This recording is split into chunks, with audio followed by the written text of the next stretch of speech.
Ja, ihr Lieben, einen wunderschönen guten Morgen. Wir legen hier heute mal eine Rune hin zum Auswählen. Hier oben wieder. Und dann schauen wir, was der Tag so an Infos bringt. Bevor ich es jetzt tausendmal wieder vergesse, liebe Heide, ich weiß, du kannst nicht gut sehen und nicht gut lesen, aber ich habe versucht, dir mehrmals auf deine Kommentare zu antworten. Du nimmst es irgendwie nicht wahr, du wolltest mir eigentlich ein bisschen was erzählen, aber ich weiß nicht, wie ich dich erreichen kann.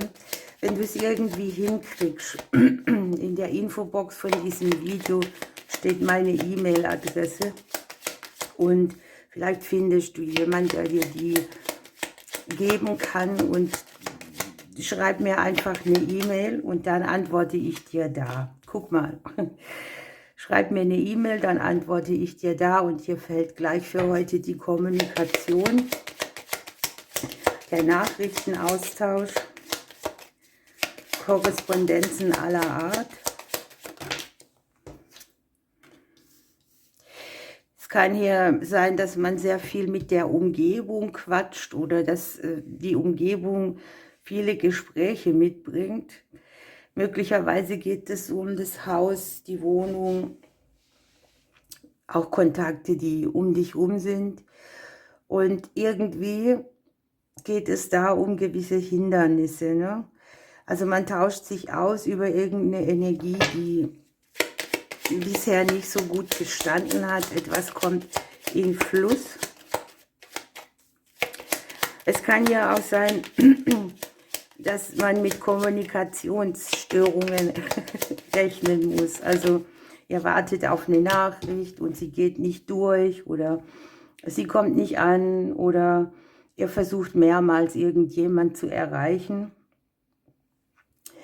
Die Energie ist ja auf alles stabilisierend, was dir bisher vielleicht ein bisschen Unruhe gemacht hat oder wo du gedacht hast, wie komme ich da raus oder wie umgehe ich dieses Hindernis. Jedenfalls wirkt es hier so, dass du dich durch Kommunikation stabilisieren oder auch klären kannst und dir Klarheit verschaffen. Möglicherweise gab es auch Missverständnisse, die man hier auflöst. Es können auch mehrere Gespräche sein. Also es wird vielleicht ein Tag, wo Kommunikation überhaupt die Überschrift ist oder wo es darum geht, dass man sich viel austauscht, dass viel los ist um einen rum. Ich habe aber auch, dass es irgendwas sein kann, was dich erleichtert, ne? Also so eine Nachricht, die dich aufatmen lässt oder die irgendwie Glück bringt oder die eine Energie, die dich unruhig und nervös gemacht hat, stabilisiert. Es kann um das Thema Geld gehen, Finanzen oder auch um Gefühle, die man irgendwie nicht ausgedrückt hat, wo man emotional vielleicht blockiert war oder gedacht hat, ich sage jetzt mal lieber nichts. Ja, es kann auch um Schattenthemen gehen, also auch das ist möglich. Oder um eine Energie, wo du, ich sag mal, sehr wankend unterwegs warst und jetzt auf einmal dieses Gefühl kriegst, dass sich etwas stabilisiert. Und du kannst es ausdrücken, du kannst es rauslassen, es wird dir gut tun. Unten haben wir hier das Schiff.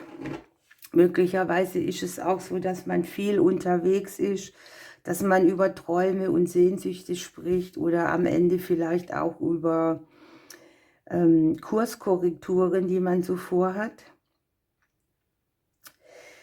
Ja, das Schiff steht für mich auch für das Thema Distanz und Nähe, ne? Da sind Sehnsüchte, da kommt man nicht so richtig dran. Und ich denke, dass man hier wieder schön sein Bötchen weiterrudern kann, weil man irgendetwas kommunikativ geklärt hat. Man hat etwas kommuniziert, man hat sich ausgesprochen man kann wieder runterfahren. Was hier auch sein kann, ist, dass man hier eine Nachricht zum Beispiel kriegt über irgendeine Ersparnis. Das kann aus dem häuslichen Bereich kommen oder ja, wo du vielleicht eine Rechnung erwartet hast, die hoch ist, kann sie hier ein bisschen kleiner sein. Also rechne mal mit guten Nachrichten, auf jeden Fall.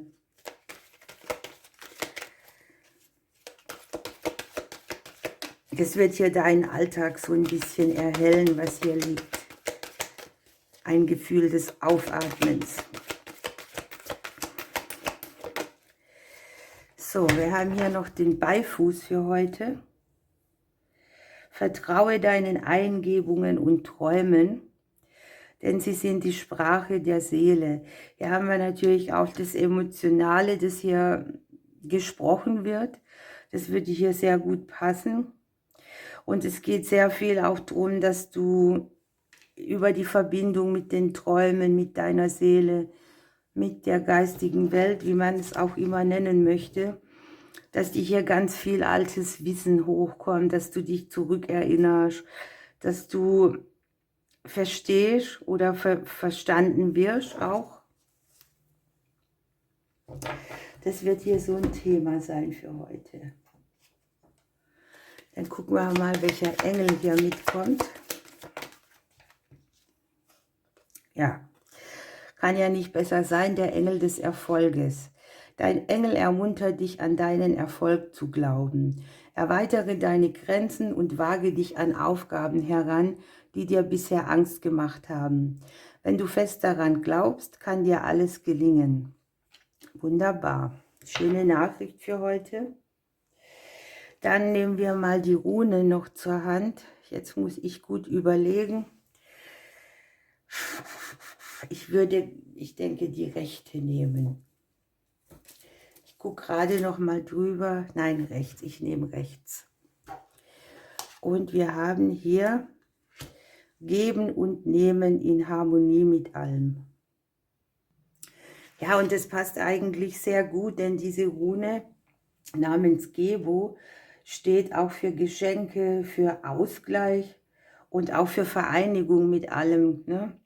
Hier haben wir ja einen Ausgleich, einen verbalen und vielleicht auch einen materiellen. Und man sieht hier auf der Rune dieses X wird praktisch so dargestellt, dass die Beine fest am Boden sind und die Arme sich nach oben öffnen. Und die Rune steht tatsächlich eben für Geben und Nehmen, für harmonischen Ausgleich. Es geht auch ein bisschen um das Thema, ob man annehmen kann, was zu einem kommt, oder ob man auch bereit ist, etwas auszugleichen. Und man kann hier auch ausgleichen, indem man einen Bereich mehr stärkt oder sich in einem Bereich mehr zurücknimmt.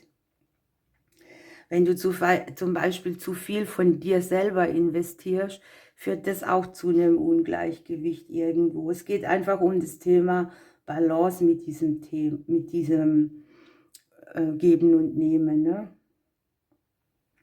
Welche Anteile lebt man hier so ein bisschen? Auch den männlichen, den weiblichen Teil, den Gebenden, den Annehmenden. Wo findet man irgendwie ein Ungleichgewicht? Und man kann hier tatsächlich eine ganz große Verbindung zur höchsten Quelle leben, wenn man hier in der Balance ist. Ne?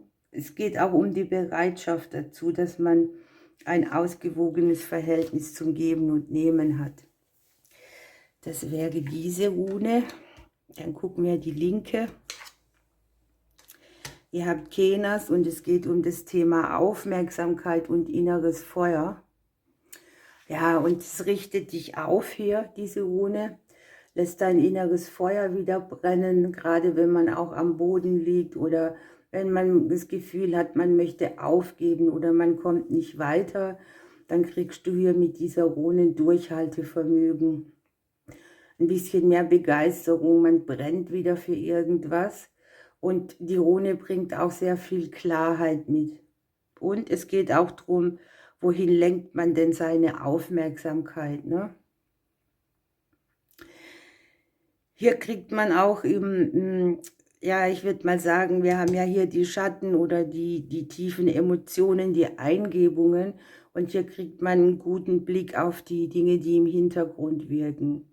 Und man erkennt damit deutlich, was zu tun ist, ne? Das Feuer dieser Rune, das man hier drauf sieht, verwandelt auch Negatives in Positives und es liefert eben Energie. Es fördert hier auch die sexuelle Energie im Übrigen. Also die Rune lässt praktisch ein Feuer entfachen, wenn zwei Menschen zusammenpassen. Okay, ihr Lieben, das war die Legung für heute. Liebe Heide, ich sag's nochmal, denk an dich und weiß nicht, wie ich dir antworten kann, damit du siehst. Versuch's mal so, wie ich es dir gesagt habe. Und ich drücke euch jetzt bis bald.